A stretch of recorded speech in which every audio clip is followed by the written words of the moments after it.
الرحمن الرحیم۔ السلام علیکم عزیز طلباء و طلبات، آپ کی ٹیچر سیدہ شمالیہ ارباب رضوی آپ سے مخاطب ہے۔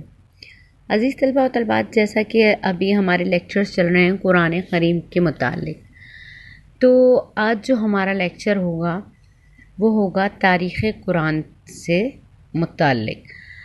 اچھا، جو تاریخ قرآن ہے وہ اتنی آسان نہیں ہے کہ آپ کو ایک ہی دن میں یا ایک ہی لیکچر میں مکمل بتا دی جائے۔ یہ ایک بہت ہی طویل موضوع ہے جس کو آپ تک آسانی سے یا ایک لیکچر میں پہنچانا ناممکن ہے۔ تو اس سلسلے کو مزید آگے بڑھاتے ہیں اور آپ کو اس کی تفصیل بیان کرتے ہیں۔ تاریخ قرآن دراصل ہے کیا؟ بھئی یہ چیز تو آپ کو سب کو معلوم ہے کہ قرآن کریم دراصل کلام الہی ہے، اس لیے ازل سے لوح محفوظ میں موجود ہے۔ قرآن کریم کا ارشاد ہے، خود قرآن کریم فرماتا ہے کہ بلکہ یہ جو یہ قرآن ہے، قرآن مجید لوح محفوظ میں محفوظ ہے۔ تو پھر لوح محفوظ سے اس کا نزول 2 مرتبہ ہوا ہے۔ ایک مرتبہ یہ پورے کا پورا آسمان دنیا کے بیت العزت میں نازل کر دیا گیا تھا۔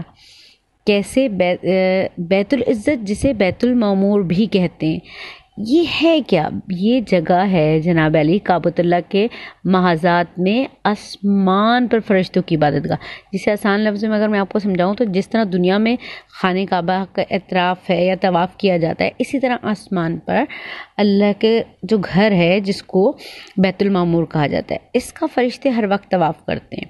اس گھر کے متعلق اللہ تعالیٰ قرآن کریم میں ارشاد فرماتا ہے، اور قسم ہے بیت المعمور کی، یعنی سورہ طور کی آیت نمبر 4 میں یہ ذکر موجود ہے۔ یہ نزول جو ہے لیلۃ القدر میں ہوا۔ پھر دوسری مرتبہ حضرت صلی اللہ علیہ وسلم پر تھوڑا تھوڑا کر کے حسب ضرورت نازل کیا جاتا رہا، یہاں تک کہ 23 سال میں اس کی تکمیل ہوئی۔ نزول قرآن کی یہ 2 صورتیں خود قرآن کریم کے انداز بیان سے بھی واضح ہیں کہ خود قرآن کریم میں اس کے لیے بہت ساری آیات موجود ہیں کہ قرآن کریم دونوں طرح سے نازل ہوا ہے، مطلب بتدریج بھی اور یکدم بھی۔ اس کے علاوہ بہت سارے جو ہیں مورخین ہیں، مفسرین ہیں اور روایتیں نقل کرنے والے ہیں، وہ سب اس چیز کی تصدیق کرتے ہیں۔ پھر اس کے بعد جو ہے قرآن کریم کا پہلا نزول جو ہوا یک بارگی آسمان دنیا پر ہوا نا، یعنی آسمان دنیا یعنی آسمان کی دنیا پر ہوا۔ دوسرا نزول جو ہے بتدریج حضرت صلی اللہ علیہ وسلم پر ہوا۔ اچھا، اس کی جو جیسے نسائی ہیں، بقی ہیں، حاکم ہیں نے جو ہے بہت ساری حضرت عبداللہ بن عباس سے روایتیں نقل کی ہیں اپنی کتب میں، جس سے یہ ثابت ہے کہ یہ دونوں سلسلوں سے نازل ہوا ہے۔ قرآن کریم کا وہ پہلی مرتبہ آسمان دنیا پر نازل کرنے کی حکمت امام ابو شامہ نے یہ بیان کی ہے کہ اس سے قرآن کریم کی فرعت شان کو ظاہر کرنا مقصود تھا، اور ملائکہ کو یہ بات بتانی تھی کہ اللہ کی آخری کتاب ہے جو اہل زمین کی ہدایت کے لیے اتاری جانے والی ہے۔ شیخ زرقانی نے یہ نقطہ بھی بیان کیا ہے کہ اس طرح 2 مرتبہ اتارنے سے یہ بھی جتانا مقصود تھا کہ یہ کتاب ہر شک و شبے سے بالاتر ہے، اور حضرت صلی اللہ علیہ وسلم کے قلب مبارک کے علاوہ یہ 2 جگہ اور بھی محفوظ ہے، یہ لوح محفوظ میں اور دوسرے بیت العزت میں یعنی بیت المعمور میں ہے۔ اس پر تقریباً اتفاق ہے۔ قرآن کریم کا دوسرا تدریجی نزول جو ہے وہ حضرت محمد صلی اللہ علیہ وسلم کے قلب مبارک پر ہوا، اور اس کا آغاز اس وقت ہوا جب آپ کی عمر 40 سال ہو گئی تھی۔ اس نزول کی ابتدا بھی صحیح قول کے مطابق لیلۃ القدر میں ہی ہوتی ہے، اور یہی وہ تاریخ تھی جس میں چند سال کے بعد غزوہ بدر پیش آیا۔ لیکن یہ رات رمضان کی کون سی تاریخ میں تھی، اس بارے میں کوئی یقینی بات نہیں کہی جا سکتی۔ بعض روایتیں 17ویں تھی، بعض 29ویں کہتے ہیں، کوئی 19ویں کہتا ہے، کوئی 27ویں شب کہتا ہے، کوئی 21ویں شب کہتا ہے۔ تو اسی طرح جو ہے ہم سب سے پہلے نازل ہونے والی آیت کا جو ہے وہ ذکر کریں گے آپ سے، جو یقیناً ہر بچے کو معلوم ہے کہ اقرا بسم ربک الذی خلق ہے۔ حضرت صلی اللہ علیہ وسلم بھی کیا قرآن کریم کی سب سے پہلی جو آیتیں اتریں وہ سورہ علق کی ابتدائی آیات ہیں۔ صحیح بخاری میں حضرت عائشہ سے روایت ہے کہ وہ بیان فرماتی ہیں کہ حضرت محمد صلی اللہ علیہ وسلم پر نزول وحی کی ابتدا تو سچے خوابوں سے ہوئی تھی. اس کے بعد آپ کو خلوت میں عبادت کرنے کا شوق پیدا ہو گیا. اس دوران آپ نے غار حرا میں کئی راتیں گزاری اور عبادت میں مشغول رہے، یہاں تک کہ ایک دن اسی غار میں آپ کے پاس اللہ کی جانب سے فرشتے آئے. اس نے سب سے پہلی بات یہ کی کہ اقرا پڑھو. حضور نے فرمایا کہ میں پڑھا ہوا نہیں ہوں. اس کے بعد خود حضور نے بیان فرمایا ہے کہ میرے اس جواب پر فرشتے مجھے پکڑا اور مجھے اس زور سے بھینچا کہ مجھ پر مشقت کی انتہا ہو گئی. پھر مشقت کی انتہا یعنی میں تھک گیا بہت زیادہ نا. پھر اس نے مجھے چھوڑ کر کہا کہ اقرا. میں نے جواب دیا کہ پڑھا ہوا نہیں ہوں. اس پر اس نے مجھے تیسری مرتبہ پکڑا اور پکڑ کر بھینچ کر چھوڑ دیا اور پھر کہا اقرا بسم ربک الذی خلق، یعنی پڑھو اپنے اس پروردگار کے نام سے جس نے پیدا کیا، جس نے انسان کو منجمد خون سے پیدا کیا. پڑھو اور تمہارا پروردگار سب سے زیادہ کریم ہے. یہ آپ پر نازل ہونے والی پہلی آیات تھی. اس کے بعد 3 سال تک وحی کا سلسلہ بن رہا. اسی زمانے کو فطرت وحی کہا جاتا ہے. توا والا نہیں، تے والا، ٹھیک ہے زمانہ کہتے ہیں. پھر 3 سال کے بعد وہی فرشتہ جو غار حرا میں آیا تھا آپ کو آسمان و زمین کے درمیان دکھائی دیا اور اس نے سورہ مدثر کی آیات آپ کو سنائی. اس کے بعد وحی کا سلسلہ جاری ہو گیا. سورہ مدثر کی آیات کیا؟ اے کملی والے اٹھیے، ٹھیک ہے. پھر اس کے بعد مکی اور مدنی آیات ہے نا. مکی اور مدنی آیات کیا ہیں؟ مکی اور مدنی آیات میں نا ہمارے وہاں بہت ساری جو ہے نا سمجھنے میں مس انڈرسٹینڈنگ ہے. اس کو تھوڑا سا غور سے اگر آپ سن لیں گے تو آپ کے لیے بہت آسانی ہو جائے گی. آپ نے قرآن کریم کی جو صورتوں کا عنوان میں دیکھا ہوگا کہ کسی صورت کے ساتھ مکی اور کسی کے ساتھ مدنی لکھا ہوتا ہے. اس کا مفہوم جو صحیح سمجھ لینا ضروری ہے. کیوں؟ مفسرین کی اصطلاح میں مکی آیات کا مطلب وہ آیت ہے جو آپ صلی اللہ علیہ وسلم کے بغرض ہجرت مدینہ طیبہ پہنچنے سے پہلے نازل ہوئی، ٹھیک ہے. اور جو ہے مدنی آیت کا مفہوم یہ ہے کہ وہ آپ کے مدینے پہنچنے کے بعد نازل ہوئی، ٹھیک ہے. بعض لوگ مکی کا مطلب یہ سمجھتے ہیں کہ جو شہر مکہ میں نازل ہوئی اور جو شہر مدینہ میں نازل ہوئی، مدنی مطلب یعنی شہروں سے منسوب کر دیتے ہیں. تو ایسا نہیں ہے نا، کیونکہ یہ وہ شہر مدینہ میں اتری ہیں، لیکن یہ مطلب درست نہیں ہے. اس لیے کہ کئی آیتیں ایسی ہیں جو شہر مکہ میں نازل ہوئی ہیں لیکن چونکہ ہجرت سے پہلے نازل ہو چکی تھی اس لیے انہیں مکی کہا جاتا ہے.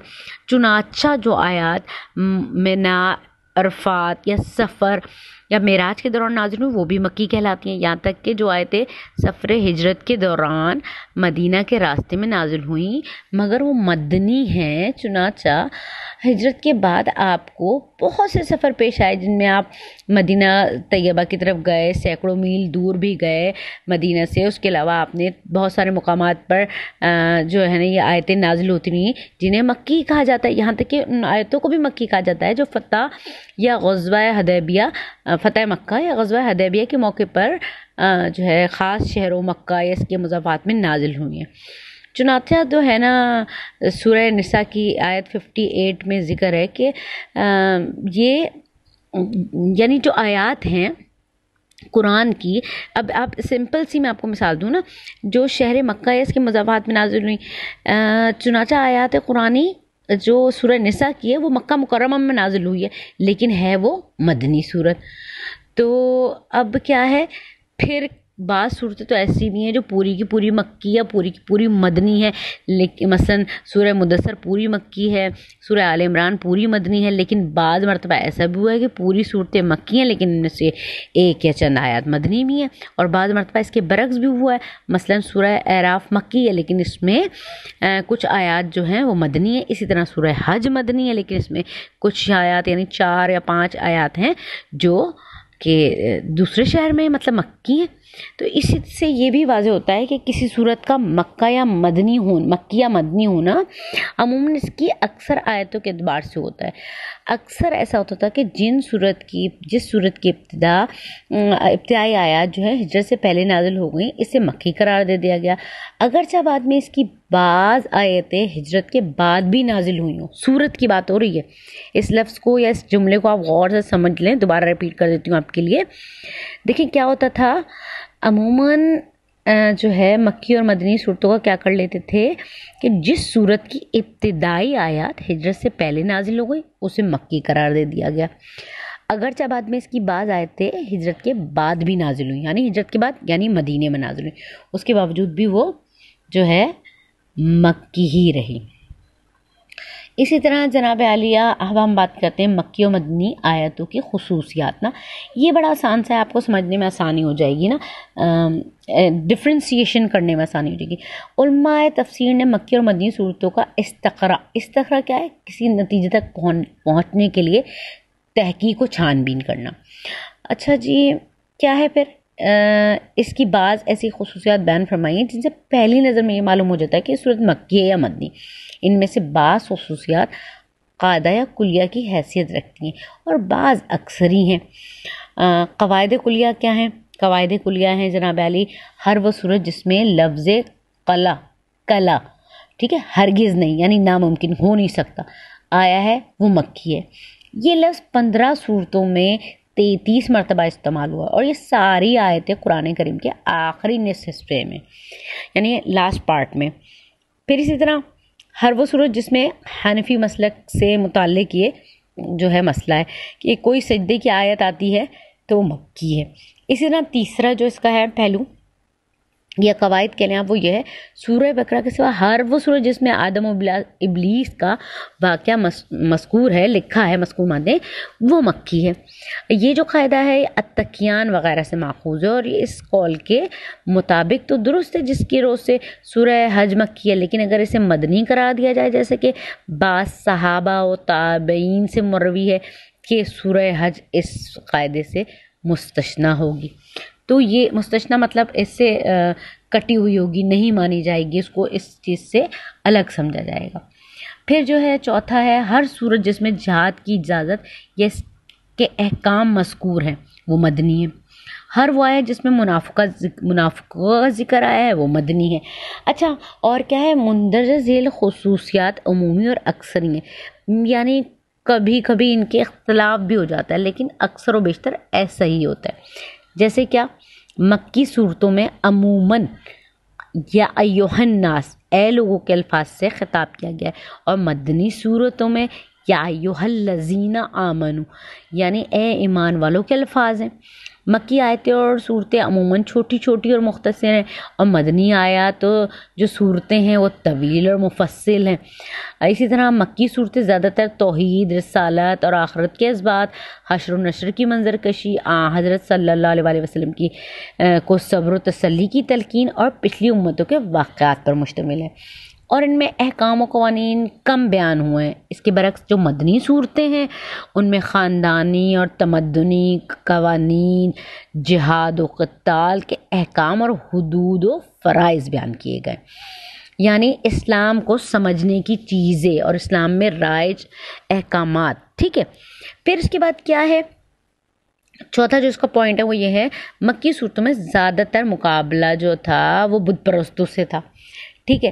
پھر اسی طرح کیا مکی صورتوں کا اسلوب بیان زیادہ پرشکوہ ہے، اس میں استعارات وہ تشبیہات اور تمثیلیں زیادہ سادہ ہیں۔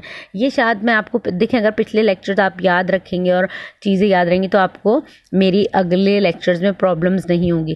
استعارات مطلب اشارے، تشبیہ یعنی کسی سے ملا دینا، ٹھیک ہے، تمثیل مماثلت دینا، مطلب یہ چیزیں میں پیچھے بھی آپ کو بتا چکی ہوں ان کے معنی نا۔ جب ہم قرآن کا ذکر کر رہے ہوتے ہیں تو ہمیں نا کچھ جو ہے ایسے لفظ استعمال کرنے ہوتے ہیں جو قرآن کے لیے ہی زیادہ بہترین سجتے ہیں۔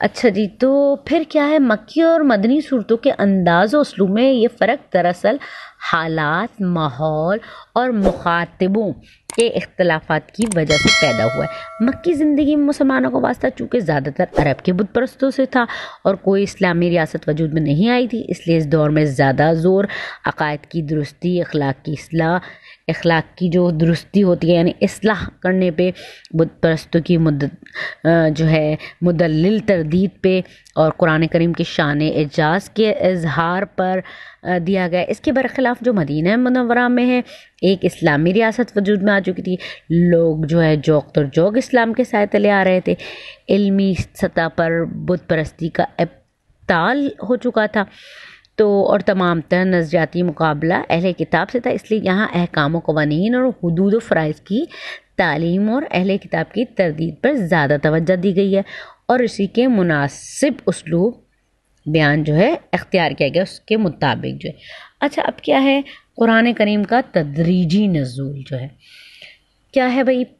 یہ ہے کہ پیچھے آ چکا ہے، یعنی آپ کو میں پیچھے بھی بتا چکی ہیں کہ حضرت صلی اللہ علیہ وسلم پر قرآن کریم دفعتاً اور یکبارگی نازل نہیں ہوا، بلکہ تھوڑا تھوڑا کر کے تقریباً 23 سال میں اتارا گیا۔ بعض اوقات حضرت جبرائیل ایک چھوٹی سی آیت بلکہ آیت کا کوئی جز لے کر بھی تشریف لے آتے تھے، اور بعض مرتبہ کئی آیتیں بھی بیک وقت لے آتے تھے۔ یعنی اس کی بہت ساری مثالیں موجود ہیں جو میں آپ کو ابھی بتاتی چلتی ہوں۔ سب سے پہلے تو کیا ہے کہ قرآن کریم کا سب سے چھوٹا حصہ جو مستقلاً نازل ہوا وہ غیر اول ضرار یعنی سورہ نساء کی 94 جو آپ کی آیت ہے، یہ سب سے مختصر ترین جو ہے آپ کا آیت ہے، جو ایک طویل آیت کا صرف ایک چھوٹا سا ٹکڑا ہے۔ دوسری طرف جو ہے پوری سورہ انعام جو ہے ایک ہی مرتبہ میں نازل ہو گئی۔ آپ جانتے ہیں کہ ماشاءاللہ سے سورہ انعام کی طوالت کتنی ہے۔ اسی طرح جو ہے آپ کی سورہ انعام کے ساتھ ساتھ قرآن کریم کو جو ہے یکبارگی نازل کرنے کے بجائے تھوڑا تھوڑا کر کے کیوں نازل کیا گیا؟ یہ سوال خود مشرکین نے جو ہے حضرت محمد صلی اللہ علیہ وسلم سے کیا، جو عرب کے مشرکین تھے، کہ باری تعالیٰ نے اس کا جواب خود ان الفاظ میں دیا ہے نا۔ کیا فرماتا ہے خداوند کریم کہ اور کافروں نے کہا کہ آپ پر قرآن ایک ہی دفعہ کیوں نہیں نازل کیا گیا؟ اس طرح ہم نے قرآن کو تدریجاً اتارا ہے تاکہ ہم آپ کے دل کو مطمئن کر دیں، اور ہم نے اس کو رفتہ رفتہ پڑھا ہے، اور وہ کوئی بات آپ کے پاس نہیں لائیں گے مگر ہم آپ کے پاس حق لائیں گے اور اس کی عمدہ تفسیر پیش کریں گے۔ کیا ہے؟ الفرقان کی آیت 33 اور 32 میں ہے، 32 اور 33 میں۔ اسی طرح جو ہے امام رازی نے اس آیت کی تفسیر میں قرآن کریم کی تدریجی نزول کی جو حکمتیں بیان فرمائی ہیں، یہاں ان کا تھوڑا سا خلاصہ آپ جو ہے وہ آپ کے لیے سمجھ لینا کافی ہے۔ وہ فرماتے ہیں کہ اگر پورا قرآن ایک دفعہ نازل ہو جاتا تو تمام جو احکام ہیں خداوند کریم کے پابندی فوراً لازم ہو جاتی ہے، اور یہ اس کی حکیمانہ تدریج کے خلاف ہوتا جو شریعت محمدی میں ملحوظ رکھی گئی ہے۔ دوسرا جو ہے حضرت محمد مصطفیٰ صلی اللہ علیہ وآلہ وسلم کی جو کو اپنی قوم کی طرف سے ہر روز نئی اذیتیاں برداشت کرنی پڑتی تھی، تو جبرائیل علیہ السلام کا بار بار قرآن کریم لے کر آنا ان اذیتوں کے مقابلے کو آسان بنا دیتا اور آپ کے جو ہے نا تقویت قلب کا سبب بنتا تھا۔ پھر کیا ہے قرآن کریم کا ایک بڑا حصہ لوگوں کے سوالات کے جواب ہے، مختلف واقعات سے متعلق، اس لیے ان آیتوں کا نزول اسی وقت مناسب تھا جس وقت وہ سوال کرتے یا وہ واقعات پیش آتے۔ اس سے مسلمانوں کی بصیرت بھی بڑھتی تھی اور قرآن کریم کی غیبی خبریں بیان کرنے سے اس کی حقانیت اور زیادہ آشکار ہو جاتی تھی۔ اس کی سمپل سی چھوٹی سی مثال آپ کو دیتی ہوں نا۔ جنگ بدر میں جب خداوند کریم نے پہلے سے بتا دیا، دیکھیں 313 ہیں اور آپ کے مد مقابل کتنے، تو خداوند کریم نے کہہ دیا تھا بس اب تم ہی ہو جو تمہارے مقابل، تقویت دے دی تھی، پہلے سے ہی انڈیکیشن دے دی تھی، پیشن گوئی کر دی تھی کہ آپ ہی لوگ ہیں جو فتح یاب ہوں گے۔ خداوند کریم نے دلوں کی تقویت اور ان کے حوصلہ افزائی کے لیے پہلے بتا دیا تھا۔ تو اس طرح سے اگر پہلے سے پتہ ہوتا تو پھر جو ہے مسلمانوں کے دلوں میں کوئی خوف تھوڑی ہوتا، وہ لڑتے ہوئے ڈرتے تھوڑی، ان کے دل میں جھجک تھوڑی آتی، بس وہ لڑ پڑتے۔ انہیں تو پتہ ہوتا پہلے سے کہ بھائی قرآن میں تو لکھا ہوا ہے کہ ہم نہیں جیتنا ہے، اور جو ہے جو حملہ آور ہوتے وہ بھی جو ہے حملے کی شدت بڑھا کے کرتے کہ بھائی یہ تو ان کے قرآن میں لکھا ہوا ہے کہ یہ جیت جائیں گے، تو ہم اس حملے کو شدت اختیار دے کے کریں۔ تو یہ اس طرح کے پوائنٹس ہیں کچھ نا جو سمجھنے کے ہیں اگر آپ غور فرمائیں تو۔ پھر اس طرح ہے شان نزول نا قرآن کریم کا۔ شان نزول میں کیا ہے کہ قرآن کریم کی آیتیں دو قسم کی ہیں۔ ایک تو وہ آیتیں جو اللہ تعالیٰ نے از خود نازل فرمائی ہیں، ٹھیک ہے، کوئی خاص واقعہ ہے، کسی کا کوئی سوال وغیرہ، ان کے نزول کا سبب نہیں بنا. ٹھیک ہے. دوسری آیات ایسی ہیں جن کا نزول کسی خاص واقعے کی وجہ سے یا کسی سوال کے جواب میں، جیسے ان آیتوں کا پس منظر، جسے جو ہے ان آیتوں کا پس منظر کہا جاتا ہے. یہ پس منظر جو ہے مفسرین کی اصطلاح میں سبب نزول یا شان نزول کہلاتا ہے. مثلا سورہ بقرہ کی جو آیت ہے کہ مشرک عورتوں سے نکاح نہ کرو جب تک وہ ایمان نہ لائیں، مطلب ایمان نہ لے کے آ جائیں، اور بلا شبہ ایک مومن کنیز ایک مشرکہ سے بہتر ہے. مطلب کنیز کو آپ اللہ پاک افضلیت دے رہا ہے مشرکہ سے نا، خواہ مشرکہ تمہیں پسند ہی کیوں نہ ہو. اچھا، اب اس کا بیک گراؤنڈ ہے نا، اس واقعے کا بیک گراؤنڈ کیا ہے کہ جناب عالیہ نبی کریم صلی اللہ علیہ وسلم کے ایک صحابی تھے، جو ہے ان کا نام تھا حضرت مرثد بن ابی سمت. اب کیا تھا، یہ جب زمانہ جہالیت تھا نا، تو ایک اناق نامی عورت سے کو پسند کرتے تھے، اس سے ان کے تعلقات تھے. تو اسلام لانے کے بعد یہ دوبارہ مدینہ واپس گئے تو وہ عورت مکہ میں رہ گئی. تو پھر کیا تھا، ایک مرتبہ جب یہ حضرت مرثد کسی کام سے مکہ تشریف لے گئے تو اناق نے انہیں دیکھا اور انہیں گناہ کی دعوت دی، جبکہ مرثد جو تھے وہ صاف انہوں نے انکار کر دیا کہ بھئی ایسا نہیں ہو سکتا، اسلام میرے اور تمہارے درمیان حائل ہو چکا ہے، لیکن اگر تم چاہو تو میں حضرت محمد مصطفیٰ صلی اللہ علیہ وسلم سے اجازت لے لیتا ہوں اور اپنی پسندیدگی کا اظہار کرتا ہوں کہ میں تم سے شادی کر لوں یا تمہیں اپنی زندگی میں شامل کر لوں. تو اسی پر یہ آیت نازل ہوئی اور اس نے مشرک عورتوں سے نکاح کی ممانعت کر دی. یہ واقعہ مذکورہ بالا ان آیت کا شان نزول ہے. ٹھیک ہے، اور سبب نزول ہے. قرآن کریم کی تفسیر میں شان نزول نہایت اہمیت کا حامل ہے اور بہت سی آیتوں کا مفہوم جو ہے اس وقت تک صحیح طور پر سمجھ نہیں آتا جب تک اس کا شان نزول معلوم نہ ہو. جیسا کہ آپ کو پتہ ہی نہ ہو کہ یہ آیت یہ کس لیے اتری گئی ہے، اس کا بیک گراؤنڈ کیا ہے. تو عزیز طلبہ و طالبات، یہ تو ہمارا تھا پہلا حصہ جو ہے نا نزول قرآن کی جو تاریخ ہے. اسی طرح ہم دوسرے حصے میں تفصیلاً بیان کریں گے گزشتہ کتب کے بارے میں. پھر اگلے حصوں میں ہم مفصل بیان کرتے جائیں گے جس میں تدوین ہے اور جو ہے قرآن کی درجہ بندی ہے جو آج کل دور حاضر میں رائج ہے. تو آپ سب کی سماعت کا بہت بہت شکریہ، اور چینل سبسکرائب کرنے کا میں آپ کو ہمیشہ ہی کہتی ہوں اور اب بھی کہوں گی تاکہ آپ کی آسانی بنی رہے اور آپ کو لیکچرز کی نوٹیفیکیشن فوراً مل جائے اور آپ کو آسانی ہو اپنے تدریسی عمل میں. والسلام علیکم ورحمۃ اللہ وبرکاتہ.